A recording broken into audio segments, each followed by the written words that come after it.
Hello again, everyone. I am Gary Gatso, the voice of the FIS, and welcome to P1's broadcasting coverage of Round 4 of Season 8 of the Sim Racing Warehouse Formula Indy Series. It's the roar of the South Shore. It's the Chicago Street Course. As always, joining me in the booth is Steven Larkamp. Stevie, we got ourselves, the last couple of races we've been here. The first one was a bit of a meme race. The second one, never really officially happened. Kind of, I guess.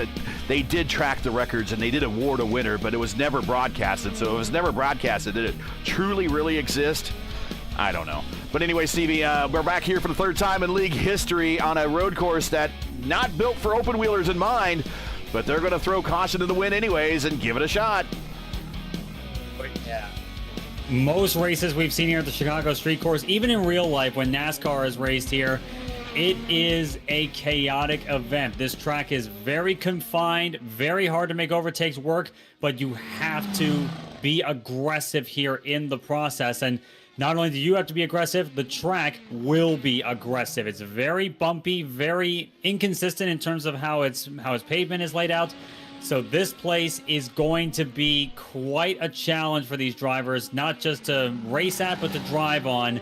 And we've been seeing that a little bit in qualifying tonight. Gavin Sanders had a bit of a rough going on his outlap, even. Ooh, a little squeamish there as I'm keeping an eye on him now. So these drivers have really got to be on their A game here, and they've got to be very careful. But how careful can you be when you're fighting it out for a championship title, perhaps, and you have to be aggressive to make passes work here in Chicago? There are your conditions on the screen. 71 degrees on the ambient temperature, 84 on the track temp. So the track temp's not really up there, so we shouldn't see a lot of tire degradation. Reminder, this is a street course. This will be a green tire race for everybody here. So we will be dipping into the Waiuli bin here to put on tires as we go through this race. 4 minutes left in qualifying. Chilcutt on the provisional pole right now. Right next to him is Sanders, DeFabis, Bincy, and Dory, your top five. We get the weather conditions off. We will put up on the screen next. I promise I will not leave it there for a very long time. This is the points coming into today. Chilcutt with the lead over Bincy. Weiser in third, Sanders in fourth, and Hunter Ingrave in fifth. The notable two names here that I want you to also pay attention to on the in this top 20. This is top 20 overall.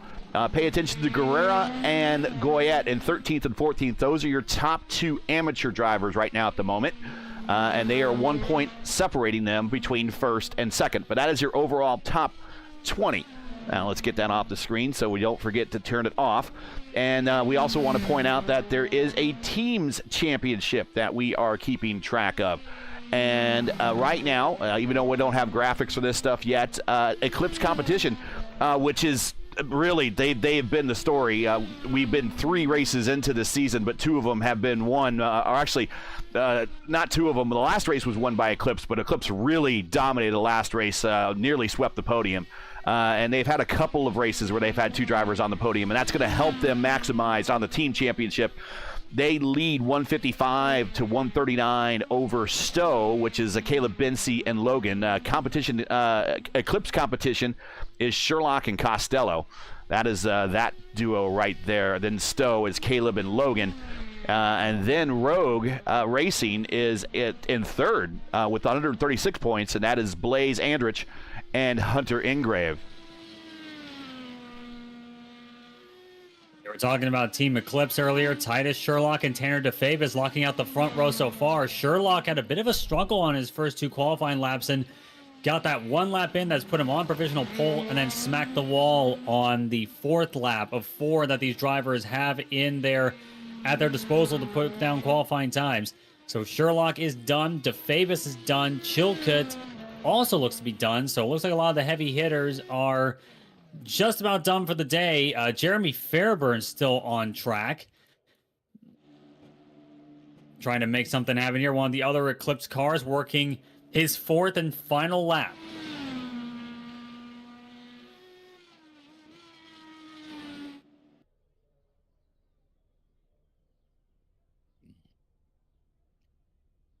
Seeing how Fairburn does here. And we are very undulating track in places. Yeah, this track we'll do some onboards here a little bit later. And Jim Fairburn overcooks the corner and into the wall. That is game over for Jeremy Fairburn. No better than 8th right now, because Kevin Tomba in the 48 jumps ahead of him to take 6th spot. Trying to find if Cody Claiborne's out there still running. I think he might be done. Byron Daly out there turning some laps. And Hunter Engrav doesn't even seem to be going for a run at the moment. So once again, one of the fast drivers starting towards the back of the pack here, and the same can be said for Kyle Clenworth. Clendy starting last of the drivers that qualified here, so Clendy's going to have a big showing to get up through the field. Same can be said for Hunter Engrav as well. We know Engrav is quick on these sorts of circuits, but it's going to be quite interesting to see what kind of chaos he can avoid to get up there, because I'm all but certain there is going to be some chaos involved in this race.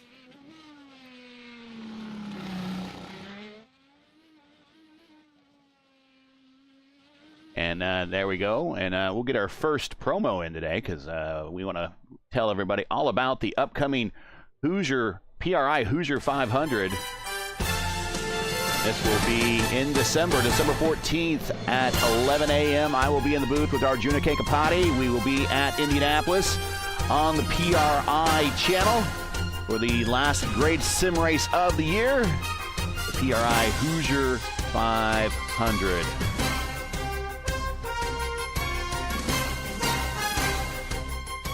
And now for warm-ups here in the Windy City. This is going to be quite the show, I think. It was described last time here as a meme race. I think we're going to have some fun with this.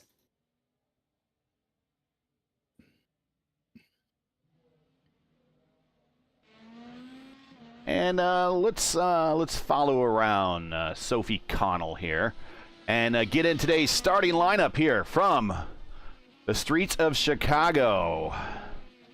57 laps to be run today, and on the pole, locking out the front row, 2 cars from Team Eclipse. Titus Sherlock, once again, very, very strong as we expect. Alongside him, Tanner DeFavis, his teammate, very close together, these two. And I think this team scrap could be very enticing indeed. Alex Chilcutt will start off 3rd, the winner in the season opener at the Nürburgring. He'll be alongside Gavin Sanders, who is also fighting for the championship lead. It was a bit tougher after a rough showing last time out at Barber Motorsports Park. Let's see how he can recover. Caleb Bensi will round out your top 5. The defending series champion will be 5th. Alongside Kevin Tomba, the 48 machine from Switzerland, will start off 6th. Nate Siefker, former series champion, of course, will start off 7th. Alongside Jeremy Fairburn, who had a rough show there on the last lap in qualifying, he's going to start 8th. Dory Ricciuti will start off 9th in the 124 machine, alongside Logan Edwards in the 49, rounding out your top 10. Mario Cappellucci will start off 11th alongside Kevin Bonomi on row 6. Row 7 will be Griffin Yellen and Dan Piazza. Row 8, Sebastian Gianni and Cody Claiborne. Row 9, Nick Goyette and Kevin Pham. Row 10, Kyle Mundell and Dan Miglin. Row 11, Sarah Guerrera and Gabriel Aslan. Row number 12, Byron Daly and Brian Labarge, pretty fitting there. Row 13, Logan Spath and Kyle Clenworth. Row 14, Blaze Ondrich and Hunter Engrav. And row 15, making up a 30-car grid, Sophia Connell and Dan Morea. The bottom 4 of the grid, Ondrich, Engrav, Connell, and Morea, have not posted qualifying times, so is not really indicative of their pace. I imagine Hunter Engrav and Blaze Ondrich in particular, they're going to be making big strides early on in this race. But 30 cars to tackle the Chicago street circuit, and Chicago's definitely a city that can be difficult to drive in under normal circumstances. Imagine driving a bunch of IndyCars around this place. Yeah, if anyone from the Windy City is ever driven on the Dan Ryan, imagine that, but probably more chaotic and a lot faster.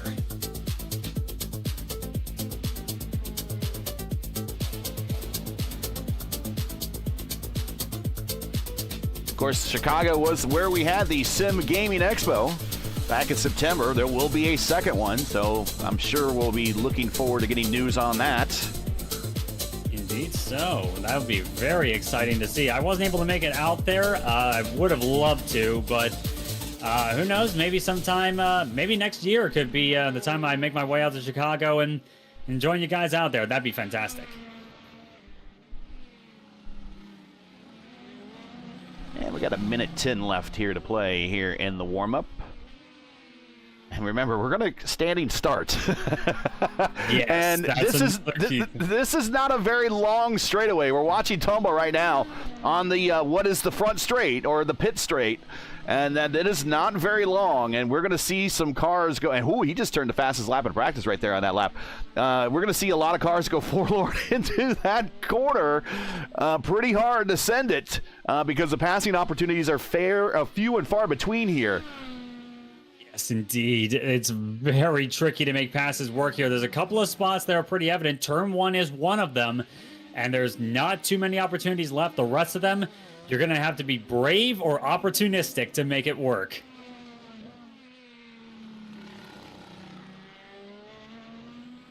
22 seconds, actually now 17 seconds left to play. I turned it in my head.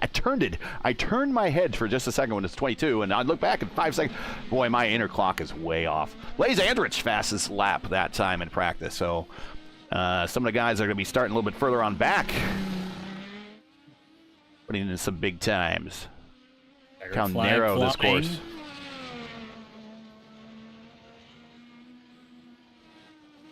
Oof. Just narrow course. This is going to be a drive to survive if today, really. It is going to be one of those. Oof, I couldn't. All right, I can't begin to tell you. I don't even begin to tell you how they're going to attack this course. I do ballpark.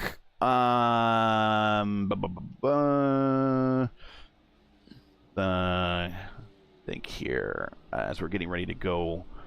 Anywhere between someone might be able to pull off the one stopper, but anywhere between a 3 and a 1 stop. So a 1 stop opens at 28 laps, 29 laps. 2 stop opens at 19 laps. 3 stop opens at 14 and 15 laps. Guys, I don't know. It's going to be very interesting. I imagine there's going to be a lot of opportunities for fuel saving here throughout the course of these 57 laps. But it's one thing to fuel save, but you got to keep the car on the track. Let's see how these guys and gals do. Everyone getting up on the grid here on Columbus Drive in Grant Park. Look, I'm sorry you can't see it, but on my screen, the flagman is like standing out over. I actually see it myself. And now I don't think I can unsee it, but I think what you're about to see, you probably won't want to unsee. Green flag flying. We are racing in Chicago. Titus Sherlock jumps out to the point there. Tanner DeFavis trying to hold up. Alex Chilcutt dives to the outside there. Gavin Sanders trying to take a peek on the inside. We got cars going. Then we got one of the old dogs. We got one of the old dogs out there, and we got Cody Claiborne's already towed. He's back on pit road. A number of cars coming off pit road still. Yeah, a lot of drivers opted not to take the grid here. And that may have been a smart call there. A couple of cars already out of the running. Cody Claiborne and Dan Miglin already out early. Yes, Claiborne, Miglin, and Principal Dan is out. Absolutely brutal start for them. But Titus Sherlock off to the start. He wanted, not quite, because Tanner DeFavis in the midst of all that, he's gotten around him to take the lead of this race. So Tanner DeFavis off to a great start. Alex Chilcutt now putting the pressure on Titus Sherlock, who's at the moment kind of forced to play tail gunner for his teammate DeFavis. And looking behind Chilcutt, Gavin Sanders trying to make some early moves here, getting really close to the gearbox of the 6 as we complete lap number 1 in the Windy City. Speaking of some big movers, we were just watching Dan Morera up 10 spots already. Morera, beautiful start for the 404. He's definitely found something, that's for certain. And he goes from 25th on the grid from 30th on the grid to 20th. So 10 positions gained for Dan Morera. Very good start. Staying out of trouble can get you some good benefits early on. And Hunter Engrav also in that same school of thought. He's behind Morera at the moment, but running 21st after starting 28th. Solid start. Looks like Capalucci is down in the order. Capalucci down 12 spots. Must have had a problem that we didn't see. Kyle Mundell down 6 spots. He must have had also a problem that we didn't see. So some movers and shakers early on. Gabe Aslan, Byron Daly up 6 spots. Sarah Guerrero, one of our points leaders in the amateur division, up 7 spots. So back a little bit further back in the field, they're just looks like sorry to cut you off. Back a little bit further back in the field, it looks like they're taking advantage of a lot of mistakes early on. Indeed, they are. And Engrav got the jump on Dan Morea just a minute ago, and now putting pressure on the 11 of Brian Labard. So Hunter Engrav definitely on the move up here, already up 8 spots from his starting position, and looking to make it 9 at the moment. That is the 11 of Brian Labarge. He's starting to put the pressure on here. We'll see if he can make a peek down into turn 1. Not quite close enough this time. But Engrav definitely strong at the moment, and starting on the hard compound black sidewall tire here tonight. So there you see in the tree, the little green triangles next to the name. That tells you if they are on the Waiuli tire or not. That is the softer of the 2 compounds. Then if you see the white triangle, outlined right triangle with the black in the middle, the black fill, that means they're on the prime tire. So right now your first cars that are not on the Waiuli tire, that is Fairbarn and Seifert, 6th and 7th. They are on the prime tire while everyone else around them is on the alternates. Yes, indeed. And the Waiuli tire is the soft compound, is basically the equivalent of what the red sidewall tires have been on the traditional road courses like we had last time out at Barber Motorsports Park. Very cool to see them modeled here like they are in real life. It's really showing out on top of the game with not just IndyCar, but a lot of other racing series that iRacing has been lately. But now Titus Sherlock starting to close up a bit on his teammate here. They're leaving Alex Chilcutt behind. About 2 seconds of gap between Sherlock and Chilcutt at the stripe. So these two from Team Eclipse looking very, very strong. And Sanders still trying to stay with Chilcutt, but trying to get by him and try and maybe put some pressure on these 2 Team Eclipse cars. But these 2 guys, but the Team Eclipse drivers are looking very strong in the early stages.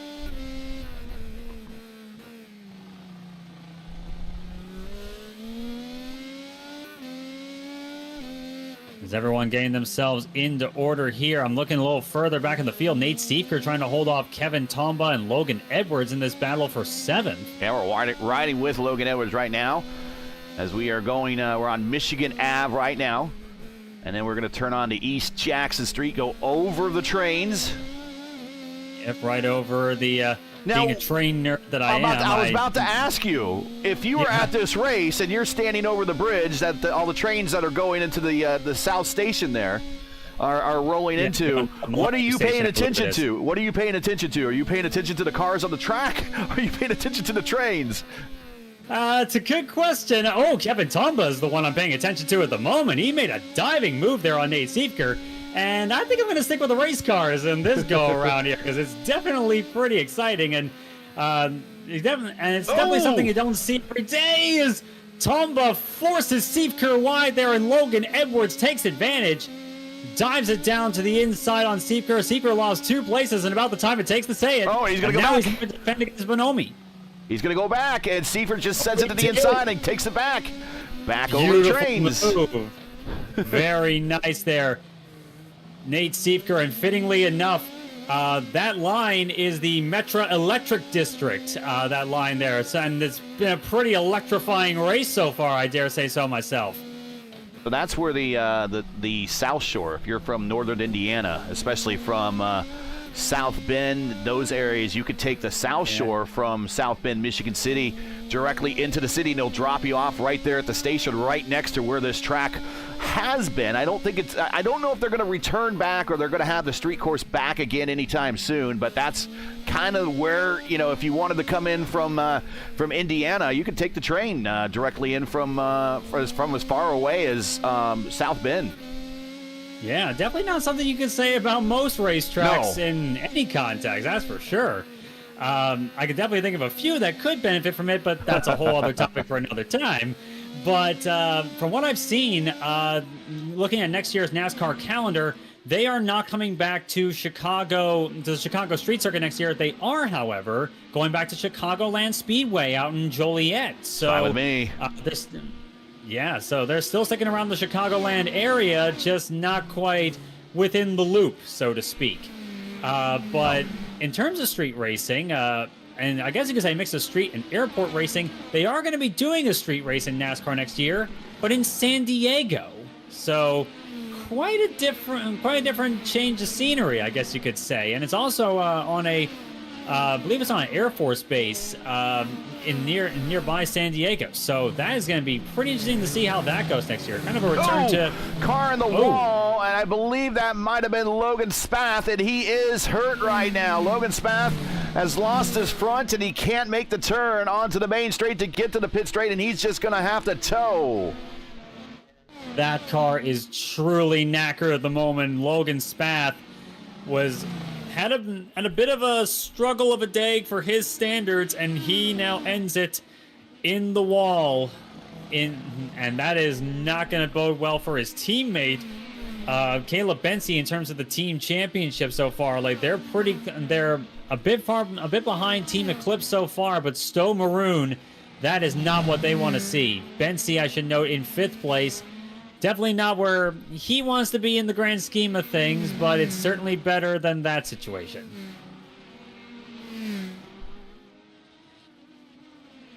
And really, the top 5 have kind of started to separate. Let's go through the field here. DeFavis and Sherlock getting into a tussle here. There it Sherlock is, yeah. almost had a move there. He's trying to get the very close to his gearbox. No team orders, I guess you could say, at Team Eclipse right now. DeFavis having to fight his teammate. Titus Sherlock got bravely close to the rear attenuator, that number 5, going through the first couple of corners. Can he make the run down this straightaway here? About to make it to this left-hander. Not quite close enough.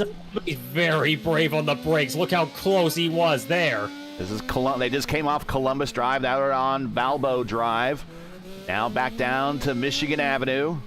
They go around the little bit of a fountain area here. Yep, around the statues here, and then back onto Michigan Ave.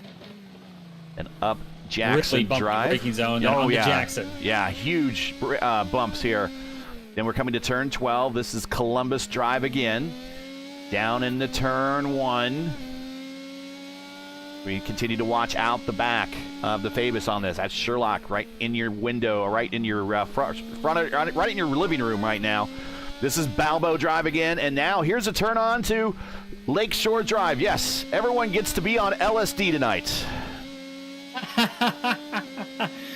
Oh man, that's that's quite the nickname, I'd say. I'm like, obviously you're a lot closer to Chicago than I am, being from Philadelphia. So, yeah, that's one way of describing it for sure. And that's like, you have to be high on confidence, shall I say, to make a pass there at the end of Lakeshore Drive. Meanwhile, back on to Michigan. The two leaders, DeFavis and Sherlock, they're not quite as close as they were last time around there, but Titus is still looking mighty competitive tonight against his teammate. Of course, you got to be a bit more careful because, as we always say, rule number 1 of racing: don't wreck your teammate. Right. Rule number 2: refer to rule 1. See rule 1. Yeah. And Sherlock, closer this go around. Again, pretty close on the brakes there. And Alex Chilcutt is looking at this thinking, yes, guys, keep doing this, because he's starting to creep a bit more into the picture. He sure is. Under 2 seconds behind the leaders is Alex Chilcutt, no less. He is so this is proving to be a bit of a hopeful moment, perhaps, for the number 6 crew. And Chilcutt is channeling his inner willpower in the Penske livery here. Yeah, pretty fitting, I'd say. Even though his the number is more like the Ryan Briscoe and Sherlock. Oh, DeFavis is really having to play defense here, and Chilcutt is looking at this and thinking, yes, please, keep doing this, fellas. I want in on this too. And I should note, folks, we are nowhere near the end of this race. We're working lap number 10 out of 57. Now we have a 3-car battle. Indeed. Oh, and Sherlock really wants that run. He's trying. He's turning on different lines into the corner to try to get to maximize that run off. Yeah, I don't even know if there was an inch between his right side tires and the wall there at the edge of the corner going on to Columbus Drive.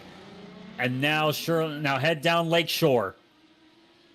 Sherlock still right up on the gearbox of it now, and Alex Chilcutt is within a second of the leader. This has gotten closer and closer and closer to getting a guy who is not Team Eclipse getting into this whole affair here. And Gavin Sanders has kind of become the interested spectator in all of this. And I just zoomed in on Gavin because he's now getting into the picture. And Caleb is a very distant a viewer right now. Yeah, like looking at Gavin Sanders, he's about 3.5 seconds in arrears of the leader last time around, and Bensi is nearly 10 seconds in arrears of Tanner DeFabis. So here's your gap. This front four has definitely got a little bit extra in terms of pace at the moment, though I'm looking back at, and Bensi is also on the Waiuli soft tire, whereas, and a lot of the other front runners, all the other front runners are running it too.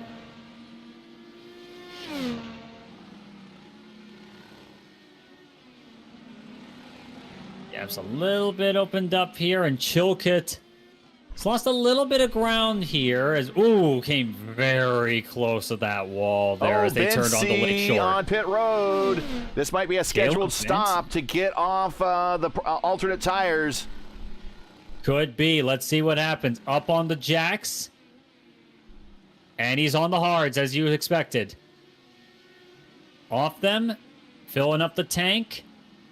And waiting on it. Long stop for Bensi. Away he goes. Oh, he might have had some front wing damage as well. Maybe he decided just to come to pit road early.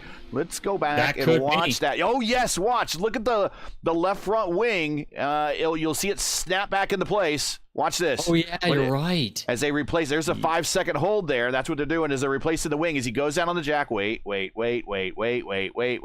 on, here it goes. You'll see it click back in. Yes, I see which one you're talking about there. That wing was definitely disfigured coming onto pit road. Boom, there it goes. Yep, that was an extra 5 seconds, so he figured get it out of the way early. My original schedule be damned there because I don't want to be driving around with a busted front wing for the rest of this stint. And switching to the hard tire, that was probably right at the very beginning of any sort of pit window he was contemplating. And now Jeremy Fairburn with one end plane on the front wing there. Fairburn has damage. He's on pit road as well. And he started on the hard tire. We'll see if he makes a switch as they change his wing as well. No, he's sticking with the hards. Is that... Yep, he's back down in the way. So that is also a front wing change for Jeremy Fairburn. I reckon probably not the last time we're going to see a situation like that. And I think the next one is going to be Kevin Tomba because he also has a missing front end plate as well. Oh, go back to Tomba. He's at 5th spot, and he is a one wing. He's missing more than a plate. He's missing a whole front plane. Yeah, the whole left front plane on the 48 machine is gone. Yeah, he is a one-wing angel out there, and he needs to come to pit road because you need to have every ounce of downforce available to your car at this track, and he is struggling right now. Yeah, and Tomba's going to be... Oh, he's going to stay out. It's hard to get in there. No, he's not coming in. And now he's got Nate Siefker all over his gearbox. Siefker sees the opportunity down to the inside in turn 1, clears him handily. And now Logan Edwards and Kevin Bonomi are looking at this thinking, free spot for me Blood in the with water. A struggling Tomba. Blood in the water. Yeah, they smell it like sharks. And now Logan Edwards... probably going to make the move here at the end of Lakeshore Drive. Not quite close enough there. It's letting Siefker get away. Bonimi got really close in the braking zone. A little bit of a clinching moment there for me. I was like, oh, here we go. And here goes Logan Edwards to the inside. Edwards down to the inside here and forces Tomba wide there. Bonomi trying to stick his nose in there. He forces the outside here. And yep, there goes Tomba, letting him go. I think he realized the game was up there, and I imagine now he's realizing just how bad a situation he's in. And that 48 machine will be looking to come down pit road. And Griffin Yellen is next. So Tomba, we'll see if he makes that turn. Oh, I think he was giving the inside open. Very close. I think he's going to make that turn. He's going to go to the inside here. No, he goes wide. Nice. Now he goes back again. Oh! Griffin Yellen got into the rear of him.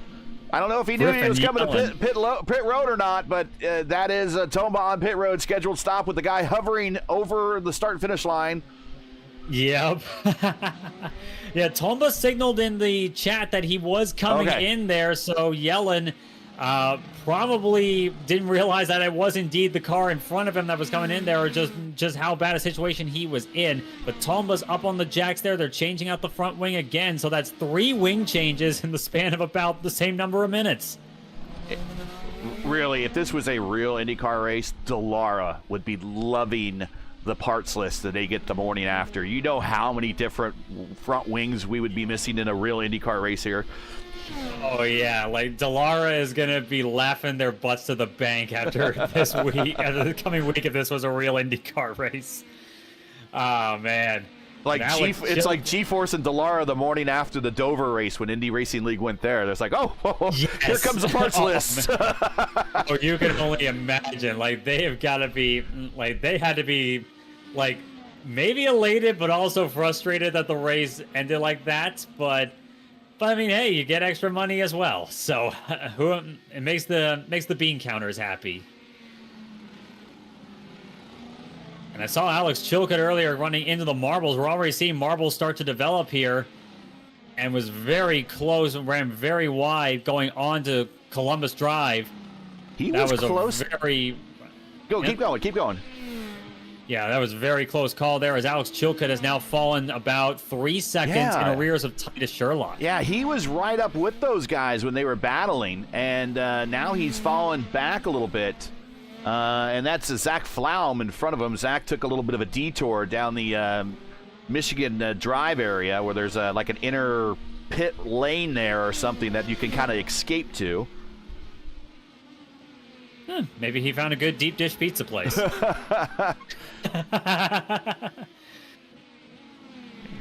Or maybe you would go to Portillo's. Ooh, good point. Yeah. Yeah, like no different. That need to be reminded of that for like the next time I go to Chicago. It's been years since I've been to Chicago, and I wanna go back and like just get more acquainted with it, so to speak. That's my wife's hometown. Oh, nice. And of course, George Anzaldo, of course, is from the Chicagoland area, and of course, he hosted the Sim Racing Expo here. Yeah, out in Schaumburg. A little bit of a drive from where we are right here. Yep, not too terribly far, but still a bit of a drive. Yeah, it's a part of the suburbs. But you got Illuminati's out there. That's for deep dish pizza. Giordano's, Geno's. Of course, you got Uno's. There's lots of. If you like food, Chicago, and of course they have a big festival right here, right around this general area, the Taste of Chicago, every summer. Noted. Sounds good to me, and to me, like it may not be exactly the same because we're not expecting a NASCAR race to be held here on the same time as Siefker. Yeah, I just saw Nate Siefker get dangerously close to that wall, turning on to Jackson. And through the final current corner he goes. Doesn't look like any visible damage that I'm seeing on screen here, but even if there wasn't any Seeker, that's kind of a wake-up call there. You gotta be careful there, Nate. He knows as well as anyone just how brutal walls can be on a street course. It's true here. It's true at Long Beach. It's true at anywhere that's where as the public roads turned into a racetrack for the weekend. Of course, we're not too far. In fact, in one of these in-cars, and we're going to go back to an in-car here soon, we'll go back to our leader because he will see what I'm getting ready to talk about here very shortly. We'll ride with our leader here. He has lap traffic in front of him. DeFavis has his teammate, then Dan Marrera and Kevin Tomba, 16th, 17th, 18th, right in front of him. But when he make this turn down Lakeshore here, off in the distance, You will see right in front of you. Big Oh! Steve, he clipped the tire barrier there. Oh, and he's on the Oh, my button trying to goodness. protect. That is Soldier Field. That's where the Bears play, right in front of you as he's trying to hang on for this position.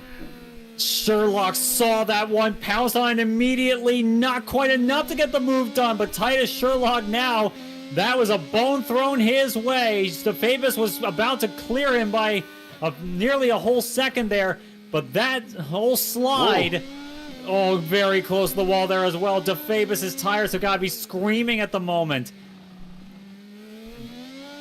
And they've got a wounded teammate in Jeremy Fairburn who again has a damaged front wing. Again, the left front plane is completely gone on the 67, and he's right in front of his teammates, no less. They gotta be on the radio in the Discord server talking about, hey, Jeremy, can you maybe let us go here a little bit, buddy? And is he gonna? Oh, yes, he did, but that was badly communicated. And DeFavis nearly ran into the back of Jeremy Fairburn here going into turn one. That was definitely a miscommunication for sure. All right, so the two-stop window is now open at 19. If anyone wants to come in, they can do it a two-stopper. Stop at lap 19 and 38, and that will get you home. Or can they go deep into this and maybe make it a one-stop? If they can do a one-stop, they're looking at lap 28 or 29. This is a 2.14-mile, 12-turn temporary street course. We're doing 57 laps, 121.98 miles, no fast repair, limited tires, but you must do the tire compound change to the Waiuli or from the Waiuli to the primes. 45-mile-per-hour pit road speed limit and a very tight and confined pit road. Not a very easy pit road to get on at all. Absolutely. That's a very tricky pit road to get into there because you have to slow up even further in the middle of the corner there at the apex of the corner. And if you got a guy or gal behind you, which we saw before. Yeah, we saw that earlier. That was a very close call here as I'm seeing Alex Chilcutt making the turn on the pit road. Scheduled stop for the number 6. But that is a very tricky pit road there. And if you got a guy behind you, you have got to be very confident that they know that you're coming on the pit road there. You got to be probably even spamming the chat saying, I'm coming in, I'm coming in.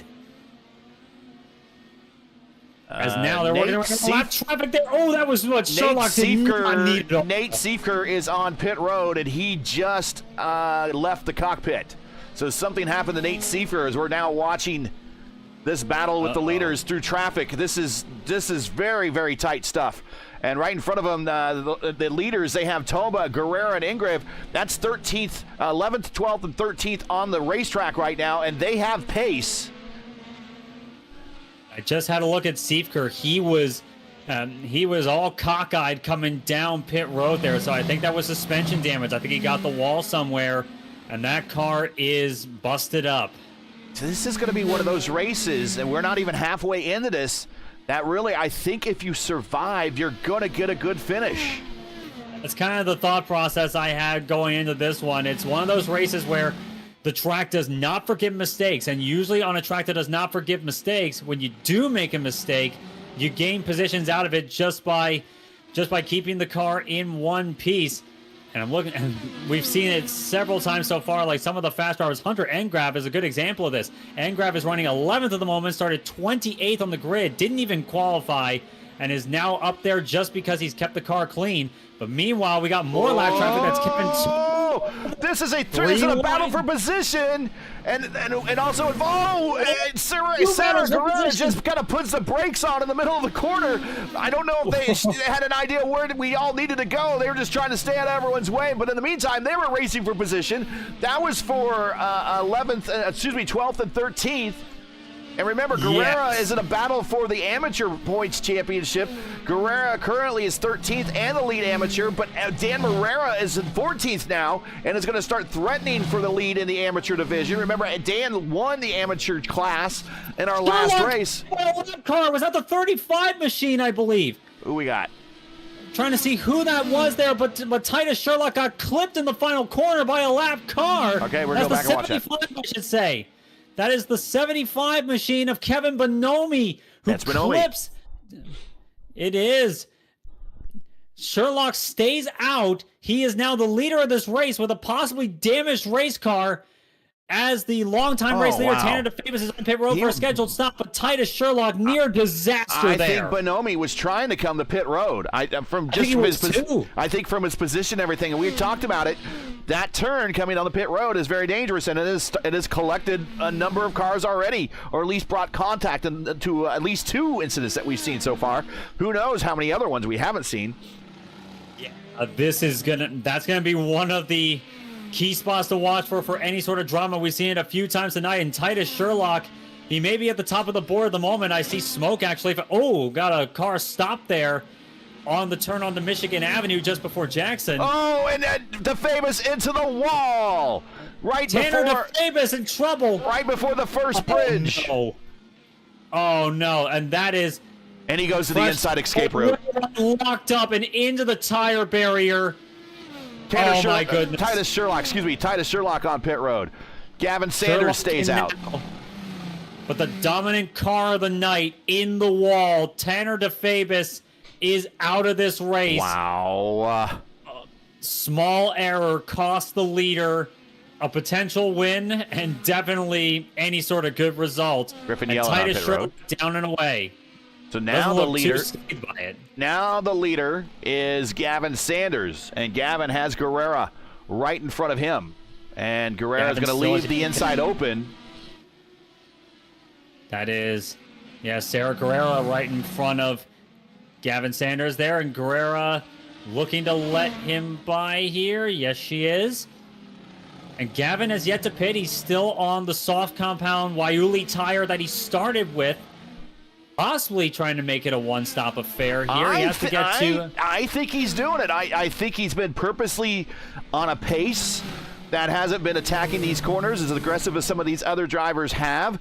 When you don't drive as aggressive, you could save the tires. And what are you doing when you say, well, here he comes to pit road, so he's going to make me look bad. Thanks, Gavin. Oh, jeez. Thanks, Gavin. But Gavin Sanders in, end of lap 24. Just shy of a one-stopper. Sherlock, let's see.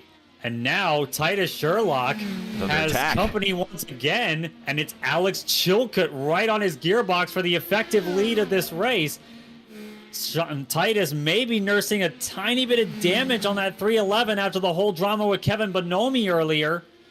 And Chilcutt sees it as a golden opportunity, I would think.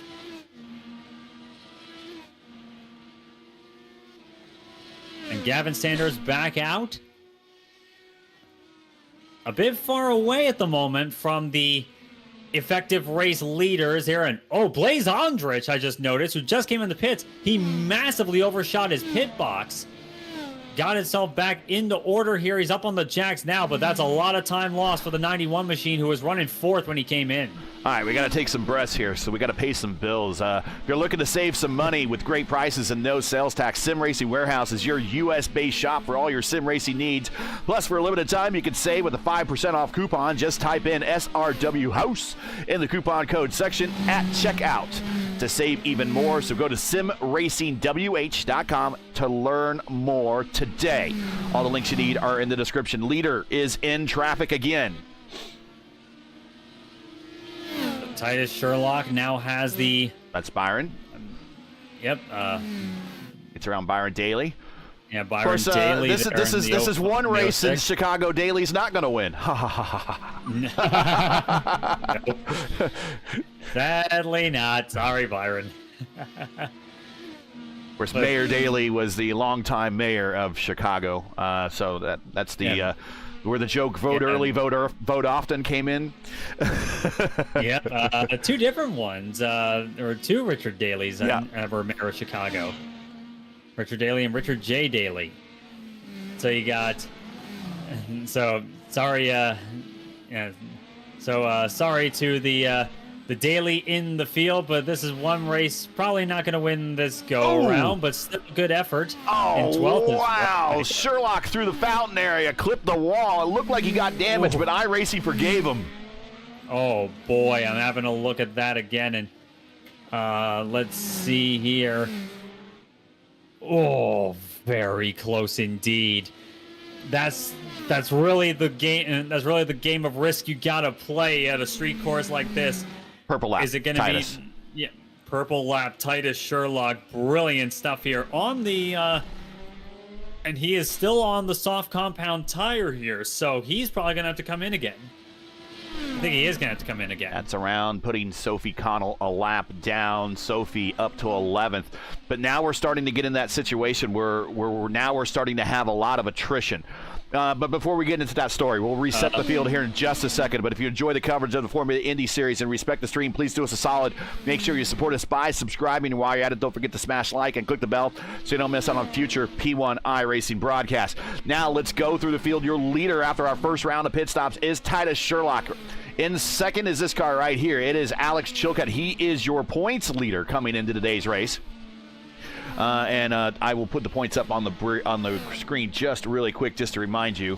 There you go, Chilcutt with the lead over Bensi. Then Gavin Sanders is third. Bensi is fourth. A very quiet race for Bensi. It looks like he had some damage early to his left front wing. He got it replaced and repaired on pit road in an early stop, but since then he has just been making laps. Logan Edwards has worked his way up 5 spots to 5th place. Blaze Andrich up 21 spots to 6th right now. That is your biggest gainer on the racetrack.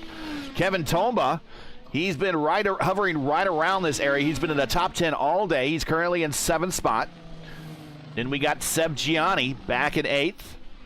He's up 7 spots to 8th. Hunter Ingrave up in the 9th position, up 19 spots from where he started.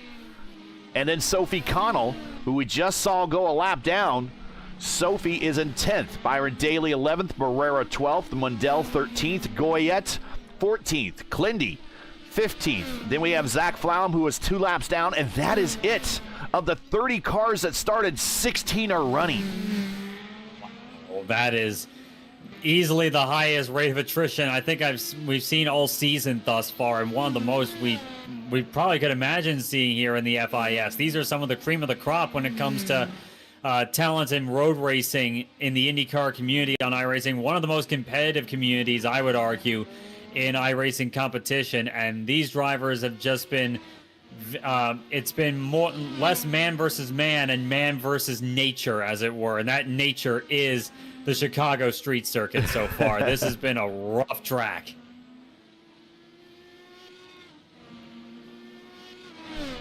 And Alex Chilcutt about 4 seconds now in arrears of Titus Sherlock here. Chilcutt had a strong run going there early on, but seems to have dropped a bit. Maybe he made a calculated choice too. It's like, this is a little too intense. And his normal car is not the IndyCar. This is kind of his only IndyCar series that he's kind of getting into the IndyCar a little bit more with us. So there goes Clindy to the inside, getting out of the way. But maybe he's just taking another approach here that I'm just going to take it easy and avoid mistakes. And if Titus Sherlock makes a mistake or gets into a mistake, I do the easiest pass of the race when he's sitting still or on pit road. In a situation like that, I wouldn't say that's a bad idea at all there. It's still a solid second place here. It's still good points for the championship lead you've got, and your closest championship rival, Caleb Bensi, is a couple of spots behind you, so you're going to be gaining on them anyway. So Chilcutt taking a bit of a measured approach, perhaps. About 5 seconds in arrears now of Titus Sherlock. Last time around, Sherlock was about 6/10 faster than Alex Chilcutt, so his pace has not let up as he gets around Hunter Engrav and laps the field up to 8th place.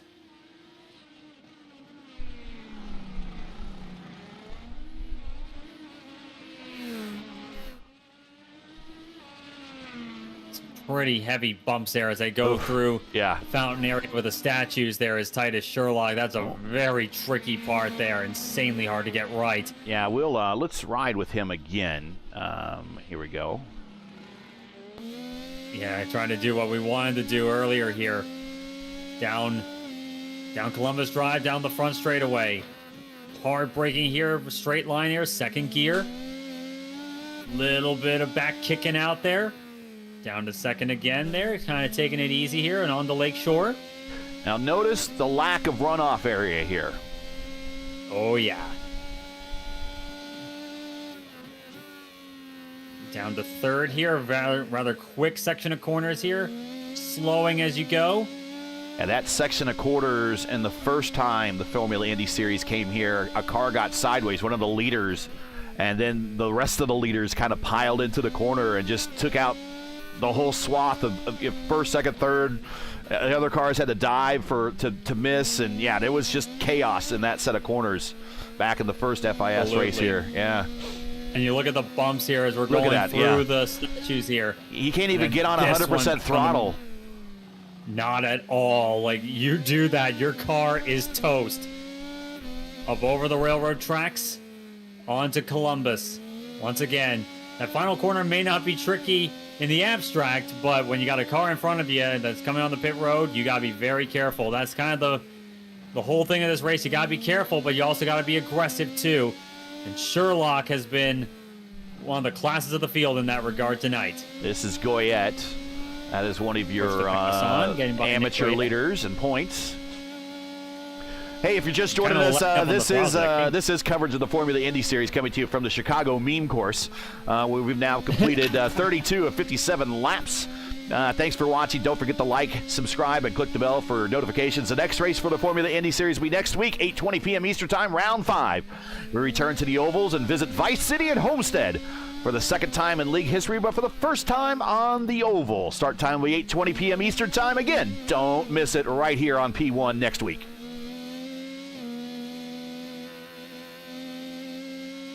Sherlock, again, about 2/10 up on Chilcutt last time around. It's about 5.5 seconds the gap here, but things are definitely getting spread out, at least amongst the leaders. Is everyone trying to just make the most of what they've got at this point? On lap 33 now for our leader, Titus Sherlock, who has lap traffic to deal with once again. Seb Gianni in P8, so this is a lap in a car that is on the lead lap right now.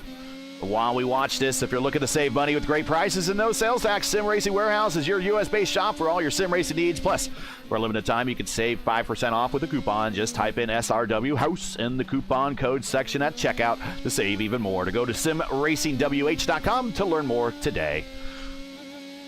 Gianni, I just noticed, ducked into that runoff area there just to let Titus Sherlock go by. Yeah, probably a good call there, as now he's got Hunter Engrab to deal with. This is the battle on for 8th place. Hunter Engrab, one of our biggest movers tonight, from 28th to 9th, and now wants to make it 20 spots gained here. Sebastian Gianni having to look through in his rearview mirrors here, and Engrab is looking quick. Oh, Gianni, I think, just got the wall there. That was... I saw sparks there, and I saw dust being kicked up from the 25. Engrab is seeing that and licking his chops at the moment, I have no doubt.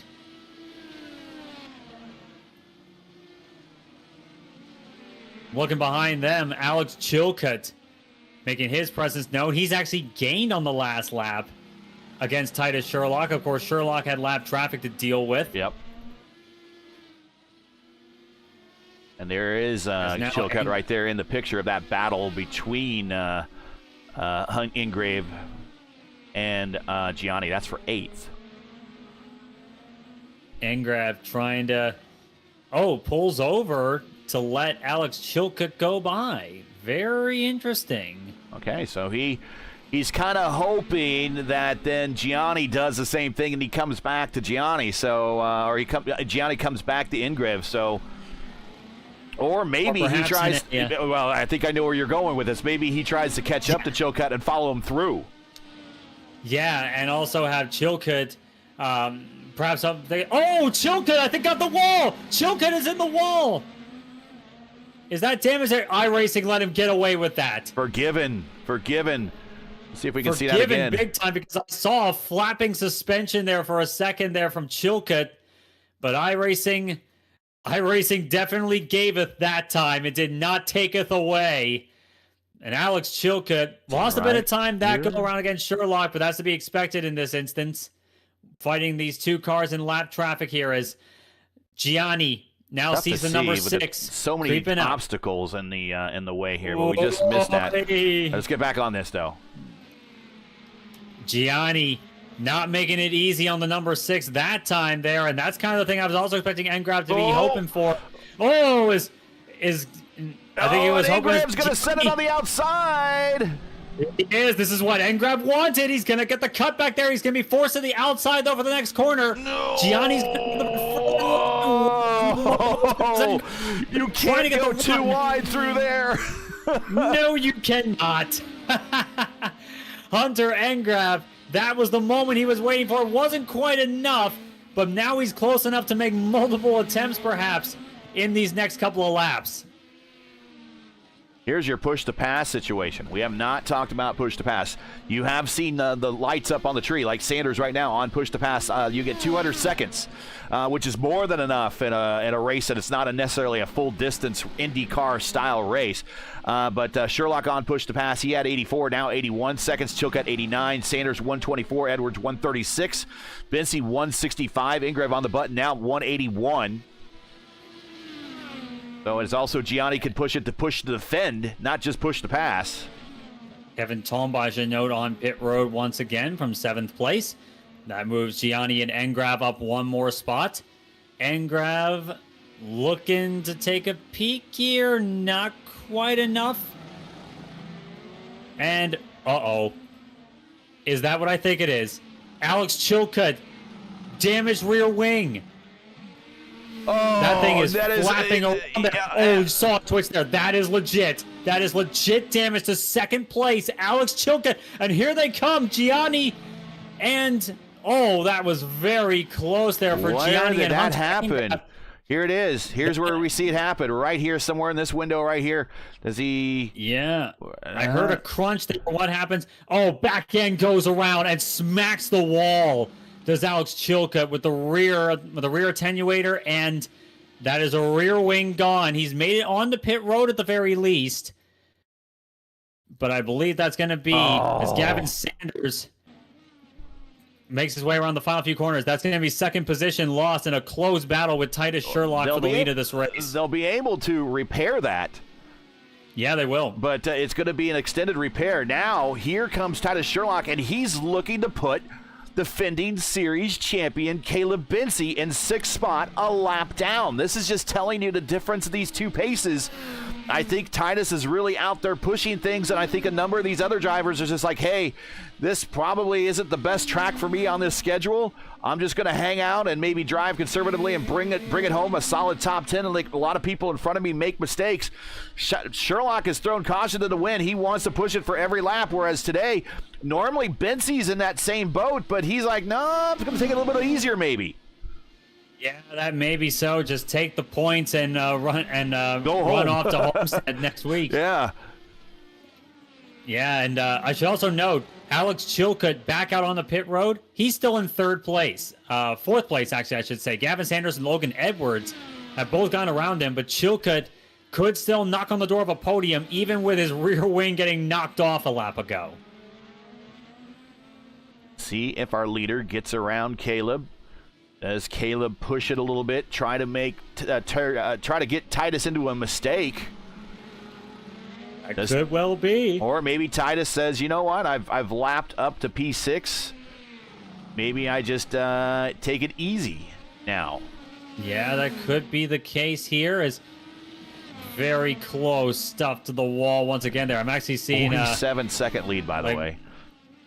Oh, wow. Fantastic. There is I think I'm seeing a bit of a glitch on my end, and that's Titus Sherlock's right front suspension flapping around there. But given his pace, I don't think that's actually what's happening in the sim here. So might need a refresh on it there, iRacing. So still behind Caleb Bensi, though.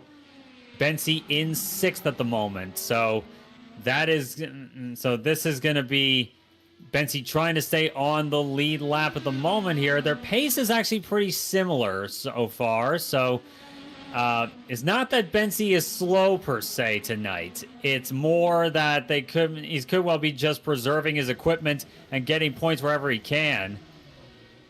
And there's a car off in this turn area that I just heard going slow. I'm not sure who it was. I did too, trying to see who that might be. Is Nick Goyette loses it in the fountain area and gets the wall. Resets the car though, so he doesn't get in anyone's way. Yeah. But that's Nick Goyette, who was in the top 15, now out of this race. Another one. I think that might have been Clindy going slow through there. So Clindy's up 11 spots to 15th. Yeah, Clendy has really been taking it easy this race. He's definitely lived up to that. Yeah, just taking it easy. Coming on the pit road here on lap 36. Titus Sherlock leader in the pits. So this will be his last stop. Last stop of the night here. Definitely going to be switching over to the hard compound tire. He's been running the Wyulis the whole race here. As his teammate, I saw a puff of smoke come from his teammate's machine here, who has been out of the race for a little while after an incident early on, after being the dominant car of the night. Titus Sherlock comes back out on the hard compound tire. The 311 has been aggressive but consistent regardless. Definitely what you ideally want at a race here at Chicago, but definitely consistency is what you want first and foremost. But Sherlock has had both tonight.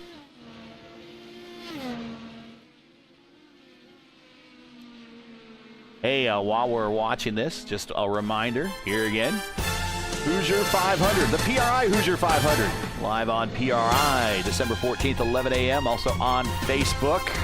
The last big IndyCar race of the year in the community. This December, check it out. Qualifications and all the events leading up to the PRI Hoosier 500 will be on P1 and the Elite Racing Network. And also, speaking of the Elite Racing Network, tomorrow night, 7:45 p.m. Eastern Time, the ERN's 15th running of their Indianapolis 500. Green flag shortly after all the pomp and circumstance. And they have Big Jim himself, Jim Cornelison. He will actually be singing Back Home Again in Indiana. We got approval to use that. And we'll be actually to use his voice for Back Home Again in Indiana on all the pomp and circumstance leading up to the green flag of the 15th running of the Elite Racing League's Warriors for Peace IndyCar Series Rebelus Photography Indianapolis 500 tomorrow night. Don't miss it. 33 cars. Caleb Bency, former winner of that event. Bency, probably going to be excited for that down the line, and probably maybe thinking about that. He might be excited about watching it. It's normally a very tough race to qualify for. He might just be saying, you know what, I'd just rather watch it on TV. I don't know if that's really Bency's style. He's definitely a very competitive driver, and he wants to, and I think he wants to mix it in with the best of the best as he usually does. Like you said, difficult to qualify for, but I definitely see Bency going to be giving it the old close try. Sorry, two teammates, close proximity. I know they had to be planning that one, but Hunter Ingrate was ahead of steam, and Blaze Andrich coming off pit road, and these guys don't want to wreck each other because they are in a good position to make some hay on Stowe, with Stowe having a bad day. That is definitely true. One of the Stowe drivers is Caleb Bency, but the other one is Logan Spath, who is out of this race. So this is some really good team points that these two are going to gain if they keep things on the level, as it were. But Hunter Engrab definitely looks to be the quicker of the two, and they both got Sebastian Gianni sitting right behind them, trying to take advantage of any errors. 6th, 7th, and 8th. Yes, they are. 7th and 8th at the moment. 6th and 7th I'm seeing on the timing board, but that could change because everyone's coming in for pit stops. Yep. Hey, once again, if you're just joining us, this is lap 42 of 57. This is round 4 of 12 of the Formula Indy Series, coming to you from Chicago, where Titus Sherlock is currently our leader as he almost smacks the wall as I cut to the camera to him. He has a 21-second lead right now over Gavin Sanders, and Gavin over Logan Edwards, who currently is in 3rd. Thanks for joining us, everybody. Make sure to smash that like button, subscribe to the channel so you don't miss out on the next race. The next race for us here on P1, check this out. Tomorrow night, 8 p.m. Eastern Time, for the second split of the iRacing Indy Next qualifying series. So check out drivers from all part of the iRacing IndyCar community as they put their talents and reputations on the line and on display for a chance to be one of the lucky 33 to be promoted to the Pro Series. The IndyCar Road to Pro starts right here on P1 tomorrow night at Long Beach. Don't miss it. It's the second split. So if you have a friend or a loved one, or if you're just a driver that makes the second split and you want to go looking for it, it will be right here on P1 afterwards, 8 p.m. Eastern time. Jacob Collins will be bringing you the action for that one. So we're real excited to bring you all 7 of the qualifiers, all the seven of the second split races of the qualifiers right here on P1. Now Andrich has gotten a bit of a gap on Hunter Engrav here. Again, very good position for the two teammates here, especially on making inroads on Team Stowe. Bensi still running around pretty consistent at the moment, but definitely not threatening for a podium as it stands. Alex Chilcutt also kind of in that same position as well. And one thing I'm noticing here is like the last time around was a 13.9 for Alex Chilcutt. So that is that was definitely not a good lap, to say the very least. Having a look at previous laps here for Alex Chilcutt, yeah, it's been kind of a struggle since he got onto the hard compound tire. That is definitely not boding well for his threat against the podium there. And now Logan Edwards looking solidly in third position as it stands.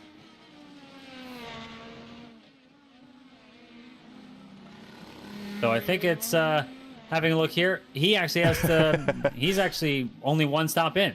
Yeah, we have no close battles at the moment. There's 15 cars out of the 30 that started. We now have half the field is still running out there. Titus Sherlock, there he is. He is your leader. He is lapped up to now P8 again. Gianni right in front of him. That's kind of why we're watching Gianni with the leader approaching. Gavin Sanders in second. Logan Edwards in third. Chilcutt fourth. Bensi fifth. Blaze Andrich and Ingrave, teammates, in 6th and 7th. They are both up 21 spots apiece. They started next to each other in the back of the field, and they have moved now up into the top 10 together. Gianni is in 8th, Tomba 9th, Connell is in 10th. Then we got Byron Daly in 11th, Dan Marrera in 12th, Mundell in 13th, Zach Flaum in 14th, and Clindy Green, the last car running right now, just bringing it home right now. Just in shy. Now we're just outside of the 10 laps to go here, inside of the finish. And I think at this point you really do want to bring the car home when you see 10 laps to the finish. He's in 15th. But everyone on the lead lap of the first 8. Then Thomas, Connell, and Daly and Marrera are all 1 lap down. 2 laps down Mundell. 2 laps down Flaum, and 3 laps down is Clindy. Your lead amateur car is back to Marrera. There he is. Marrera is 12th, and he could, for the second race in a row, win the amateur division. We didn't get a chance to interview him last time, but he's got Caleb going around him right there. Everyone just really keeping the car underneath them at this point. Like you said, no real close battles for a position on the circuit at the moment, so it's really not worth pushing your equipment to get the most out of it that you can if you're just going to be running the risk of wrecking it here, which is so easy to do, as we've seen. Like, literally half the field has wrecked out of this race. And it just goes to show just how unforgiving this place is.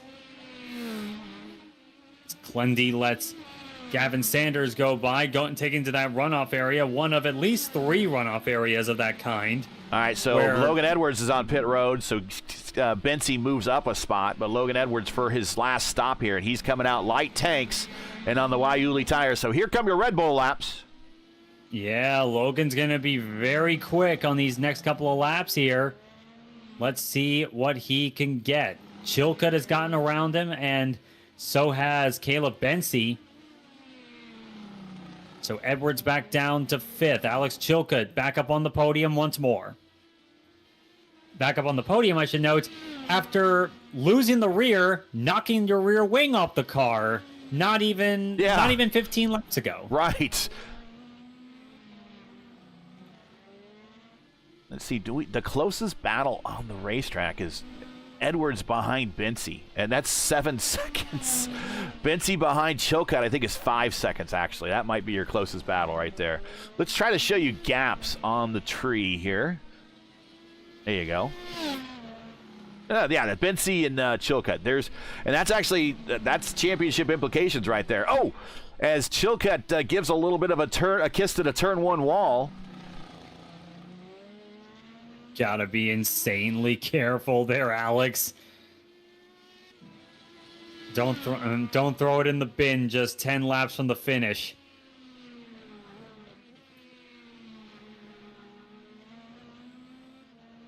Now Logan Edwards, like you said, about 8 seconds in arrears of Caleb Bincy at the moment, but he is on the freshest rubber and some pretty light fuel tanks. Let's see what kind of laps he can put down. You can see Bincy in front of him there as he turns onto Blaze Andrich is not too far behind him. Blaze Andrich now has cut into him. He's less than 2 seconds behind him. Yes, he is. Blaze Andrich sees a possible top 5 in the cards. That'd be even better for his team's chances. Hunter Engrav, I just noted. You noted he came down pit road, I believe. That was a scheduled stop, so he's good to go to the end. Mm-hmm. And he's got to make some moves to get back up to where he was before. It looks like Kevin Tomba is going to be the next in line for him. Tomba, and the last time he was nearly 2 seconds faster. Yeah, Gianni's on his 22nd lap of the stint, and Tomba is on his 12th lap of the stint. So we know Gianni's going to have to come in for sure at 22 laps. Does Tomba need to come in before Tomba only went 20 laps on his last stint? Does Tomba need to come in 8 laps again? So we'll see if maybe Hunter can pick up some spots here. Yeah, it's definitely on the cards, that's for sure. Engrav already having a solid night, as is his teammate Blaze Andrich. And again, largely through consistency, just keeping the car clean, has gotten him into the top 10 after starting towards the back of this 30-car field.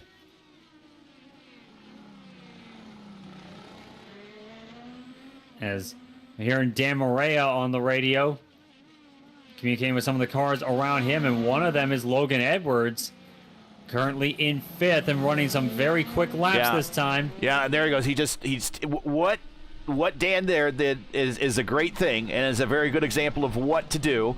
He's coming to pit road as well, but he remained predictable. He didn't shift his line. He didn't do anything weird. He made it easy for the car behind him to do the work to pass him.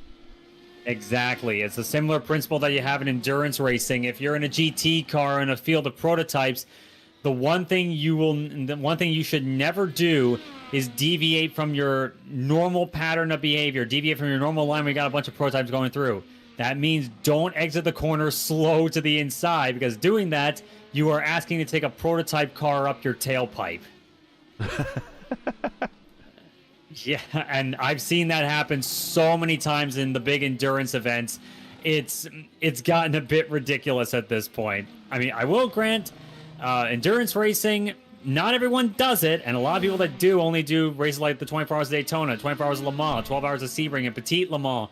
They do those kinds of events, and they don't exactly immerse themselves in the etiquette, so to speak, of sports car racing, and it still applies in this instance here in the open wheelers.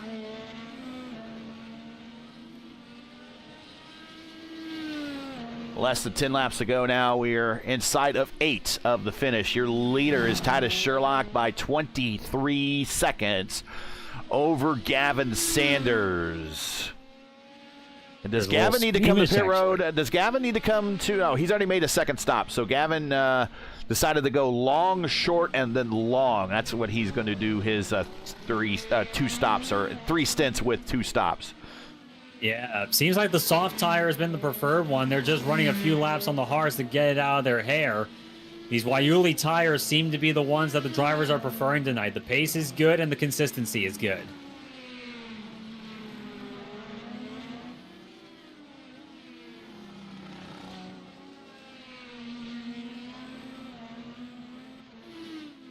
As I'm looking at I believe Kevin Tomba just lost out on a spot to Blaze Andrich here. I believe he was just on pit road.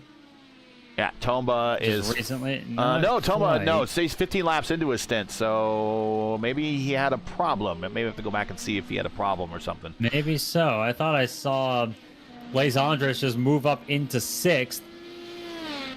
Blaze is also on the lead lap, whereas Tomba is not. Yes. So Andrich, in fact, Titus Sherlock is probably going to be coming into view pretty soon, as far as he is concerned. So right now, the leader has lapped all the way up to 6th position in this race. Titus Sherlock has just been on a tear tonight. And just to give you a reminder of how this season's been, we started off, currently your points leader we talked about is Chilcutt, Bensi, Weiser, Sanders, and Ingrev. And actually, Chilcutt is in the race still. Bensi's still in the race. Weiser's not. I don't know if he was in the lineup or not. I can't remember. Gavin Sanders is, and Hunter Ingrev is. But we'll have to go back and look. We've started the season with Chilcutt winning at Nürburgring, Gavin Sanders winning at the Oval Auto Club, and then Titus Sherlock won last race at Barber. So he's looking for 2 in a row now. But we started the season off 3 for 3. There's still time for something to happen. We could go 4 for 4. We've seen some crazy things, but right now, looking at our first repeat winner this season, possibly. And I don't this moment. think Will Weiser started today, so this is going to be maybe a drop week for Will. And maybe he looked at this race and he goes, nah. Nah. Yeah, not for me, thanks. I'll come back in Homestead. You see the Sears Tower in the background there? Not even being a local, I still call it the Sears Tower. It is not the Willis Tower. I know, it's Sears Tower. Yeah, I know. It's always going to be the Sears Tower. Yeah, I've been up there. The view is spectacular. 2 of the largest buildings in the United States right there in Chicago. Oh, yeah, and it's definitely one of the iconic skylines you'll see out there. And it's up there with New York for a reason. That those 2 cities competed for years on who has the tallest building. Yeah, but it's there's a reason why Chicago's now called the second city. Yeah. And I think they've kind of embraced that nickname a little bit. Maybe. I mean, it's kind of sad that that's the case there, but I mean, hey, if you're accepting of it, you're accepting of it, and I ain't gonna knock you for that. And having been to New York City just recently, yeah, that place has definitely got a ton going for it in its own right. There's a lot of I guess you could definitely say it is Chicago on Chicago, but supersized in a lot of regards.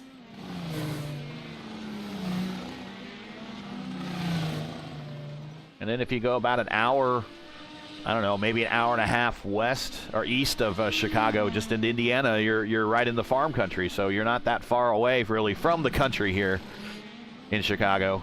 Very true. And of course, I've also seen, I think I have seen this for myself, that on the other side of Lake Michigan, from northern Indiana, southern Michigan there, you can still see the skyline of Chicago across the lake. That is amazing to see. Yeah, battle between Tomba and Ingrev. This is 1 lap down, but battle for 7th. The lead car 1 lap down.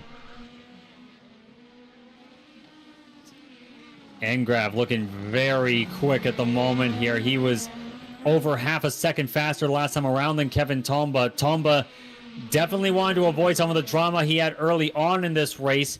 7th place has still been pretty good for him. It's definitely not where he started in 6th, but Ingrev definitely going to be giving him some pressure in these final few laps. These 2 are both a lap down, but Hunter Ingrev sees this opportunity for more points for the team. He's going to go for it. And here he goes. And while we watch this pass, now he's going to have a peek. Here we go to the inside down Lakeshore, and he's going to pull that off and move up 1 position. He is now the lead car, 1 lap down in P7.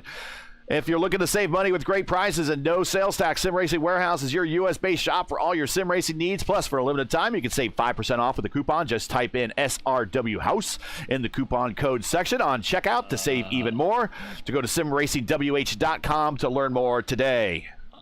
Where is Titus Sherlock. Something happened, Titus Sherlock. Connection failure, perhaps, and Sanders actually spun at the same time.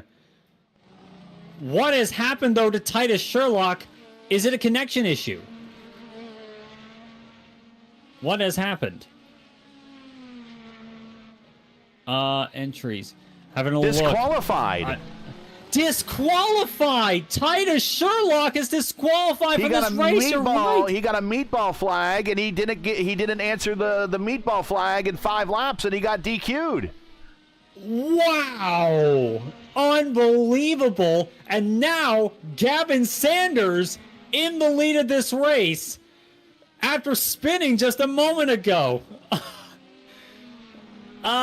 Yeah, shades of, I believe it was 1981 in Monaco, perhaps. Do we see what happened with Gavin here at all in this angle?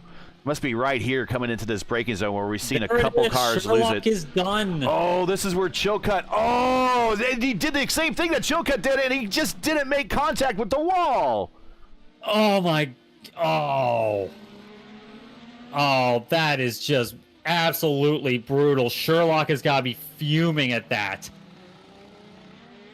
Oh, and 2 laps from the end of this race, no less. Titus Sherlock, the dominant car of the night, and it wasn't even close. Titus Sherlock, 2 laps to go, is out on a DQ. Oh, how the turntables. The white flag flies. 1 lap to go for the new leader, Gavin Sanders. We're going to have to go back after post-race and see where he got the meatball flag. I see where he got it now, so we could go back and find it. It happened right at lap 50. 50. Okay, so he was nursing a damaged car for a while there.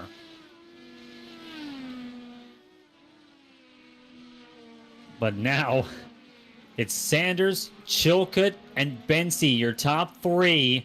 And Logan Edwards is around and damages rear wing, too. Logan Edwards spins in the fountain section. Oh, but maybe Blaze Andrich is going to get a shot here. And Gianni is nursing a damaged nose as well. He is, and now that was definitely Hunter Engrav well ahead of him at this point. But I'm looking at Gavin Sanders around the last couple of corners. Perhaps an unexpected lead here, especially in the spot. Oh, damage there.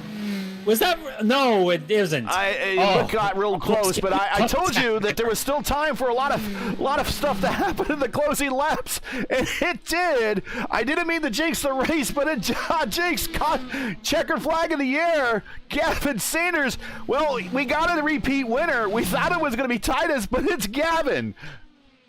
Oh my goodness, Gavin Sanders, the surprise win of the season thus far.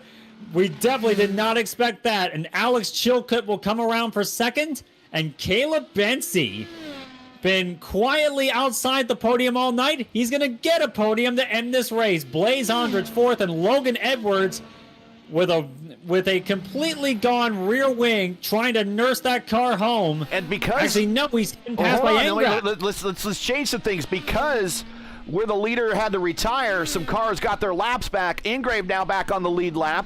And he's past Logan Edwards. So Engrave now up to 5th. Logan Edwards in 6th. Tomba's back on the lead lap. And Tomba's can he make a dive here on Logan Edwards? I don't know if it's going to be enough just yet. Oh, here we come. It's going to be close. Tomba gets him at the line. Oh, my goodness. 4/100ths of a second at the stripe there between Tomba and Edwards. Jeez. Definitely not something we were expecting there, but I guess this whole result was something we weren't expecting tonight. But Gavin Sanders brings it around. He wins at Chicago in definitely described as dramatic fashion. All right, so we're going to go back down, and we're going to see where Titus Sherlock at lap 50 got the black flag, and we're going to see it right here, somewhere in this area. Maybe right there. Let's see. I'm having a look back at it myself. I think it. And No, let's ride with them. let's have a closer look at this, because this is There. Well, there was right into the fountain area. There was contact on the left front, but it snapped back into place. Yeah, I saw it just now, and if that was the reason why, I have got to be absolutely fuming at iRacing right now if I'm tight as Sherlock. Let's go back and watch it again. This is where it said.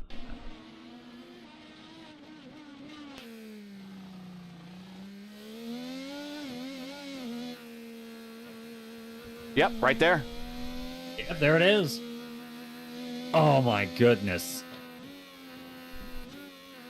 I have got to be absolutely fuming right now if I'm tight as Sherlock. That is a gut-wrenching way to be denied of a dominating win. Like, it wasn't even close at that point, and just to have that end it, brutal. All right, let's get into the. Wow. What a race. Gavin Sanders wins by 22 seconds over Alex Chilcutt. And the thing is, Chilcutt finishes ahead of Bensi, so he extends his lead. He extends his lead just a little bit. Oh, man. That's ultimately what Chilcutt needs. That's definitely what he needs there. Oh, man.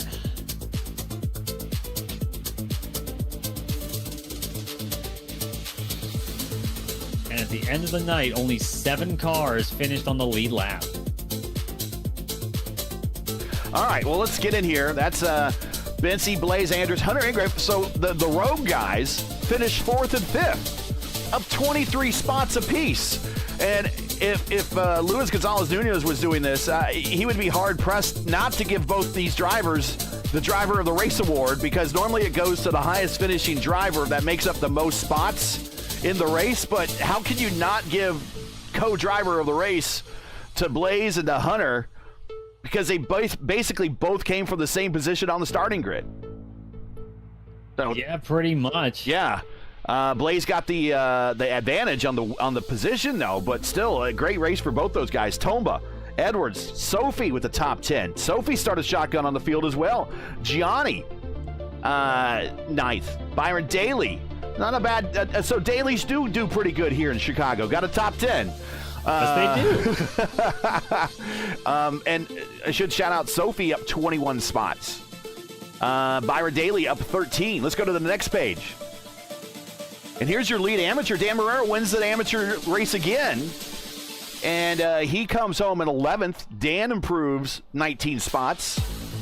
Then we got Mundell, Sherlock, that's for the DQ, Clindy, Flaum, Goyette, Guerrera, DeFabus, Yellen, Aslan. I mean, all these people that you see out, these have had issues throughout the night, through the evening here. Bonimi, Siefker. I mean, all these cars had pace at one point. Fairbarn, Labarge, Spath, Capelucci, Dory, Principal Dan, Dory's teammate, Cody in the fish car, Miglin in 30th. Wow.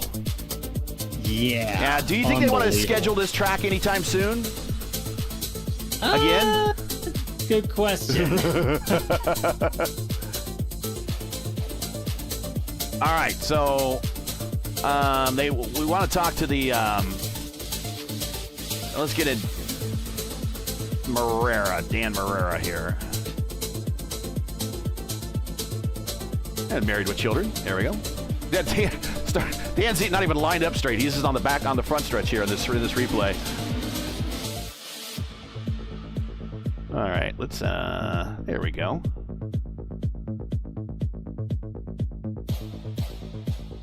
And let me get, I still have that track map up. Let's get that stupid track map off. There we go.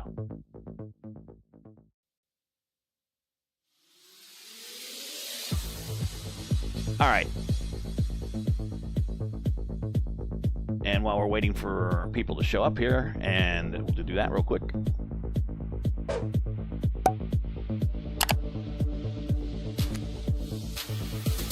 All right. And we'll see if they update points here momentarily as well. All right, Dan Barrera is here. We'll bring up Dan here real quick.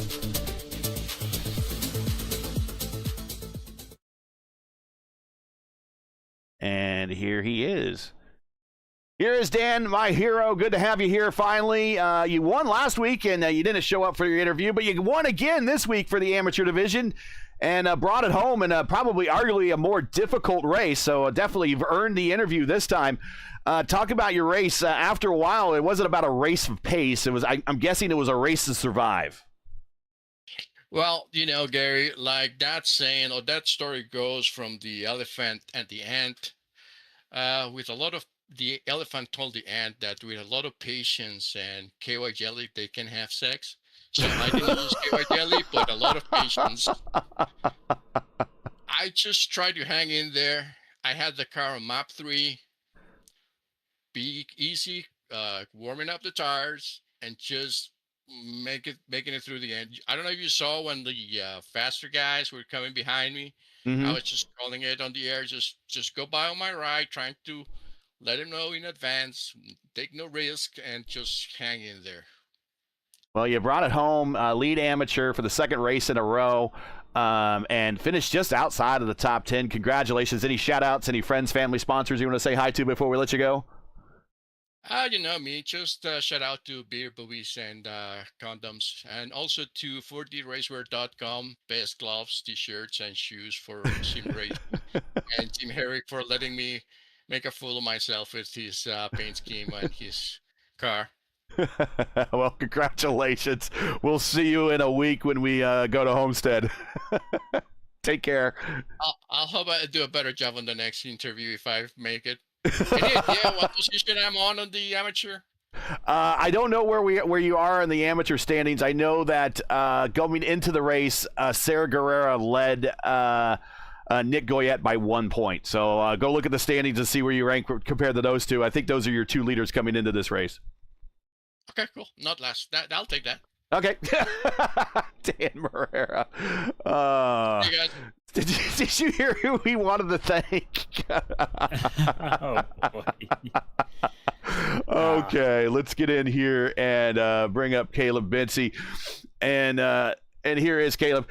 Hey, Caleb, I don't know whose idea it was to schedule this race, but it made the schedule, and it was quite the difficult one for much of the field. At what point did you just decide this isn't going to be my day? It ended up turning into your day just with a little bit of attrition in front of you, but what point did you really decide this isn't going to be my day?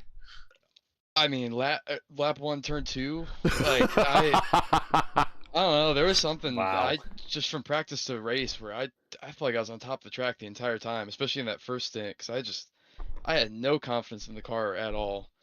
And then on top of that, knocked the front wing in, lap probably 3 or 4, and then have to tiptoe around to the early pit stop to try and get the new front wing, and then had to do a long stint on the blacks, which was not ideal, and then going back to the reds, and then knocking the exact same front wing off in the exact same corner again. So, yeah, I mean, I don't know how I am even talking to you guys right now. So I guess I'll take it. But, yeah, crazy one.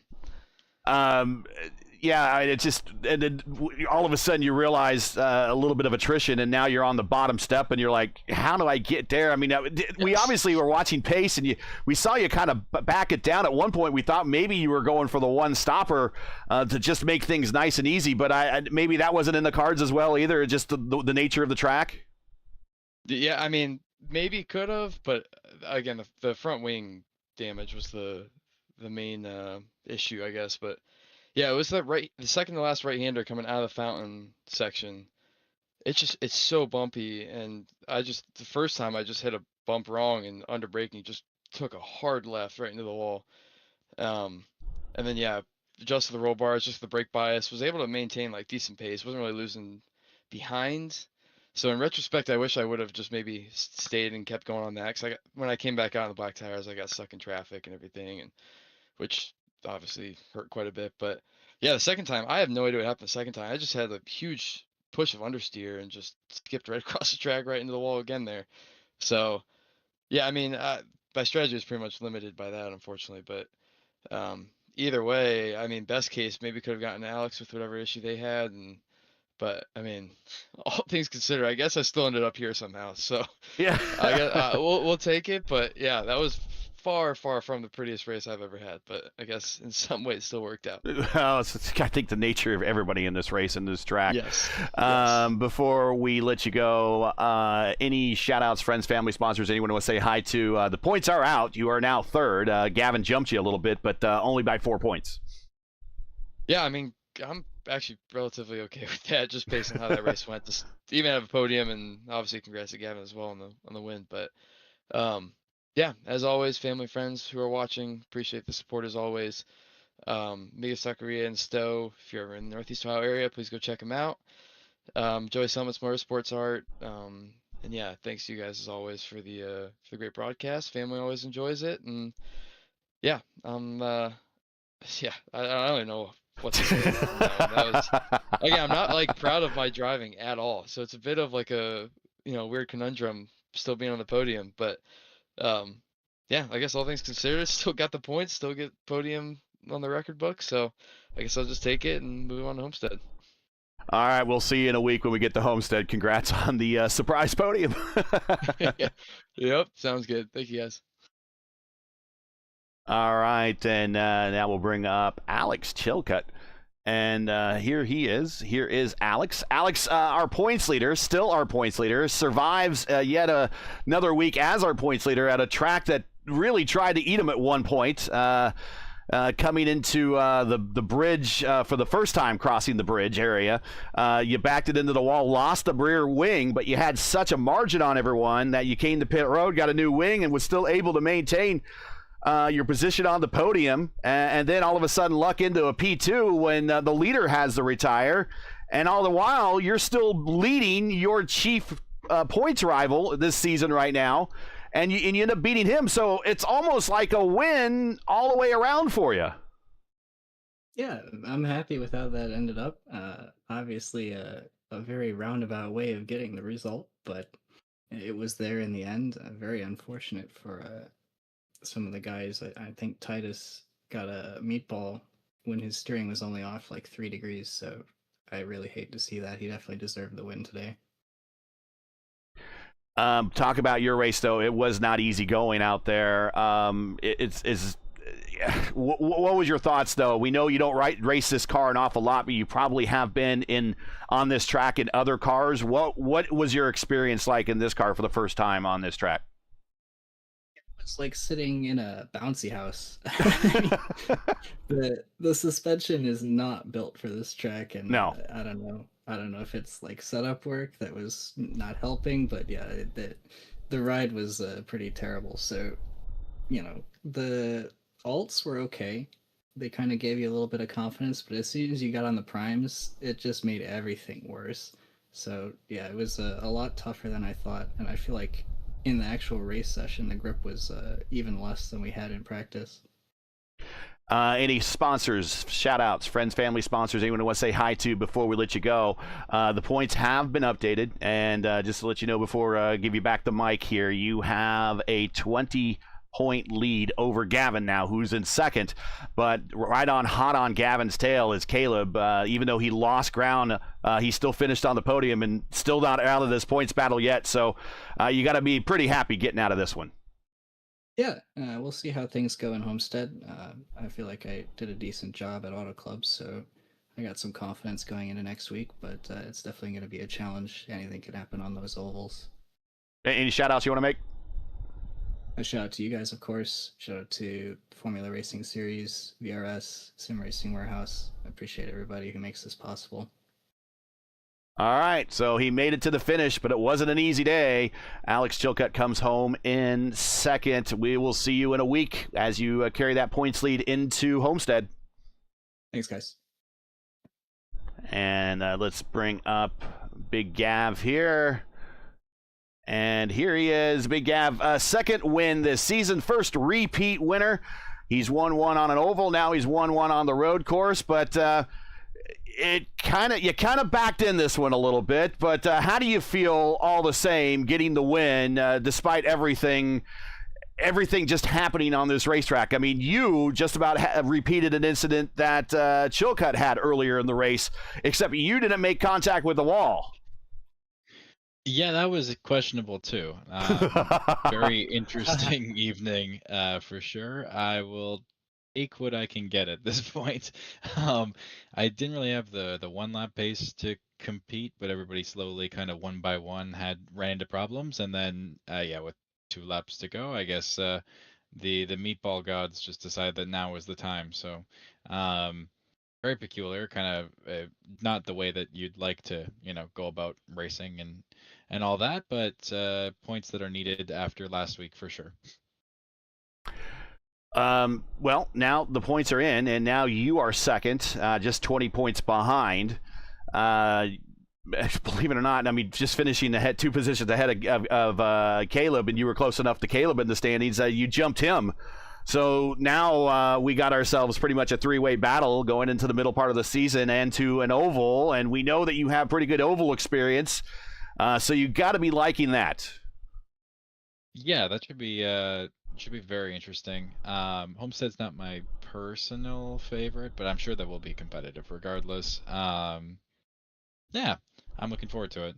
It should shape up pretty good, and so far it's been a good season full of battles and everything. And if I didn't have one tiny little mistake at Barber, it would be in an even better position. But that's okay, Shout outs, friends, family, sponsors. I know there's probably a certain game you want us to buy.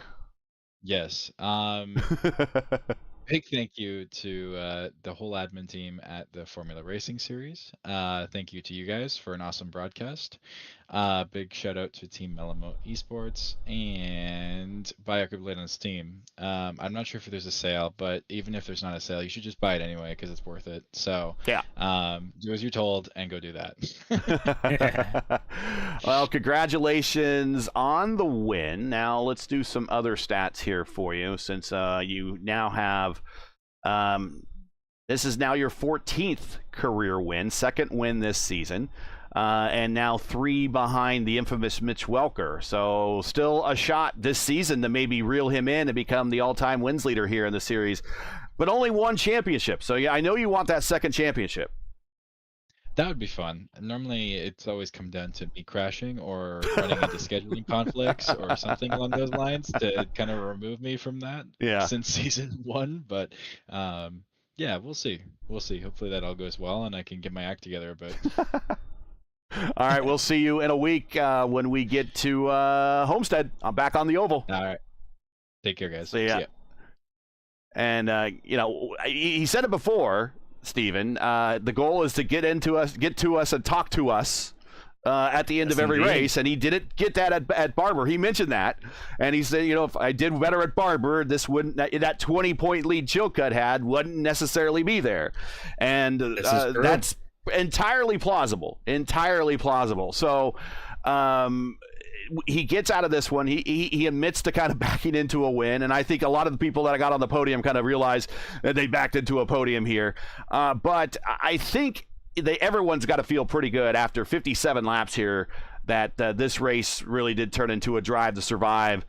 You didn't, through really the last third of this race, you didn't see very many close battles, and when you did see close battles, it was because the car was damaged, and or there was just coming up on lap traffic or something like that. With half the field gone, there was a lot of open racetrack there. It just really came down to, are you going to make your own mistake, or are you going to control your own destiny?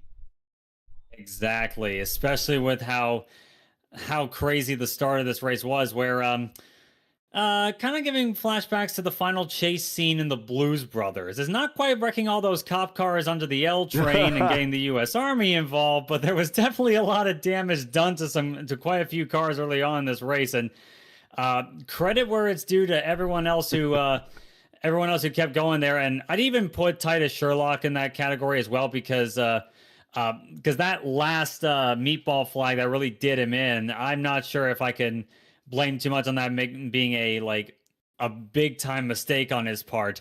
But that is a lot of cars wrecked. That was a lot of cars out of this race here, and everyone else involved just realized that you get this car to the end, you're likely going to be getting ultimately a top 15 at worst, and maybe a top 10 in the best case scenario there. So you take the points, and we head down to Florida next time. So, yeah, Sweet Home Chicago was definitely an exciting affair, that's for sure. And Homestead Miami, I think it may be quite an exciting affair as well. Heidi, hey, baby, don't you want to go? Sweet Home Chicago. Here, they don't want to see this one any longer, and I will bring up a graphic that most of us don't want to see any longer. This is the schedule coming up. Homestead, Portland, Zolder, Gateway, Mexico City, Brands Hatch, Indianapolis, Watkins Glen. That rounds out the remainder of the season. So we are a fourth of the way through this thing, and the points battle is starting to develop. And next up for us again is Homestead, Miami next week. Let's get that off, and let's get everyone out of here, give everyone back their Wednesday night on a very much an adventuresome night here on the streets of Chicago. And you're right, very much the Blues Brothers-esque of all the cop cars at the end crashing when they're trying to run down the Blues Brothers. We got a full tank of gas, half a pack of cigarettes. It's dark, and we're wearing sunglasses, and then all of a sudden everyone's like, "Hit it," and then the music starts. So that's kind of what we saw a little bit here today. But Gavin Sanders definitely survives to win here. Let's get on out of here and give everyone back their Wednesday nights here. This is car 55. We're in a truck. If you know, you know. What if you haven't? To our audience, if you haven't seen it yet, watch the Blues Brothers. I hate Illinois Nazis. Yes, I hate them too. Oh my gosh! Fantastic movie. It is one of my favorites. It's the only music. There's two musicals that I love in this world: South Park the movie. And the Blues Brothers. I don't have a lot of taste when it comes to musicals, but the Blues Brothers is a musical, and it's some of the best music out there. Shake your tail feather. So that's it for tonight. Once again, to your podium here from the Windy City is Gavin Sanders with the win. Alex Chilcutt comes home second. Caleb Binsey with the surprise podium in third. Join us again next week for round 5 of season 8 of the Formula Indy Series. We move to the 1.5-mile Homestead Oval. Coverage begins around 8:20 p.m. Eastern Time. Again, it's 8:20 p.m. Eastern. Remember, as always, for correct broadcast time in your area, you can find everything right here at YouTube at youtube.com/@P1 Broadcasting. Now, as you know, the YouTube algorithm game is not an easy one, so please help support P1 with the weekly grind. Leave a comment below. Let us know what you thought of tonight's race and have enjoyed tonight's coverage. Support us by smashing and liking the video. If you're new, click subscribe, and while you're at it, hit the bell for weekly reminders so don't miss out on more of P1's other iRacing programming, including tomorrow night, 8 p.m. Eastern Time. It's the Indy Next qualifying series for the Indy Pro Series that will be coming up later this year. Check out, see if anybody in the second split can make the top 33 and get promoted to the Pro Series. That's tomorrow, 8 p.m. Eastern Time, right here on P1, and that race will be at Long Beach. Formula Indy Series is brought to you by Sim Racing Warehouse. Looking to take your sim racing setup to the next level? Check out Sim Racing Warehouse. From high-quality wheels and pedals to accessories that bring the track right into your home, they got everything you need to race harder, smarter, and faster. Plus, for a limited time, you can save 5% off with the coupon. Just type in SRW House in the coupon code section on checkout to save even more. All the links you need are in the description. Track cams for this race are provided by Whiplash Sim Cams. Get the most out of your racing experience with Whiplash Sim Cams. To learn more, like them on Facebook, follow them on X and Instagram. The links you need are in the description. For business inquiries to learn more about P1 and what we do, like us on Facebook. We're also on X and Instagram, and you can follow all of our social links on Linktree. You can check those out in the description. So for Stephen Larkamp, everyone here at Sim Racing Warehouse, FIS, and P1, I'm Gary Gatto, the voice of the Formula Indy Series, saying to all, good night, and thanks for watching, and to all of our men and women serving in the military and as first responders, Godspeed, God bless, and come home safe. Catch us again next week in Homestead for the next race of the Formula Indy Series, right here on P1. Good night, everybody.